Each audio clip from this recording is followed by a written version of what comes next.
Hello everyone, good morning. আমি প্রিয়াঙ্কা একটা নতুন ভিডিও নিয়ে চলে এসেছি। আজকে সকালে জানো তো উঠেছি পুরো পাক্কা 7টায়, আর এখন না কি তাড়াতাড়ি মনে হয় সময় হয়ে যায়। আর আজকে টিফিনে কী দেবো ভাবতে ভাবতে আবার গেলাম ছাদে, কারণ আমাদের সব ছাদের মধ্যে পেঁয়াজগুলো স্টোর করা থাকে। তো ওর জন্যে যাই হোক, এখানে হাঁটা চলা করছে, টাইম ল্যাপসে ভিডিও দেওয়া ছিল ওর জন্যে।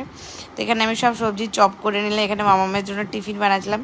তো মামামের টিফিনে আজকে দেবো আমি এই একটা ভেজি চিজ পরাঠা, যেটা খেতে খুব টেস্টি হয়। তো ওটাই রেডি করছিলাম। ওটার প্রিপারেশান কীভাবে করেছি সব কিছু তোমাদের আমি যখন টিফিনটা অ্যাড করবো তখন বলে দেবো, ঠিক আছে? এখন আগে টিফিনটা বানিয়ে নিই। মামামকেই আজকে এই পরোটাটা দেবো, ভেজিস পরোটাটা খেতে খুব টেস্টি, বাচ্চারাও খুব ভালো খায়।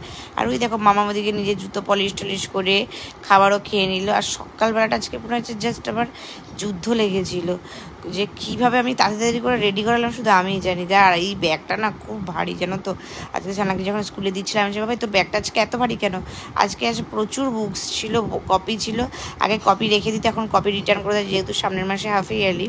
আর দেখো ওই যে মামামকে টাটা করে দিলাম, এখন স্কুল চলে যাবে পাপাইয়ের সাথে। আর তোমাদের দাদাভাই আজকে আবার যাবে ওর পাপা মানে ছানারি ফ্রেন্ডের পাপাইদের সাথে সবাই মিলে কোথায় কি নীলগঞ্জের দিকে কি লিট্টি ফিট্টি খেতে। তো আমি সেই জন্য আরও তাড়াতাড়ি করে চলে গেলো ছানাকে নিয়ে, সবাই ওয়েট করে।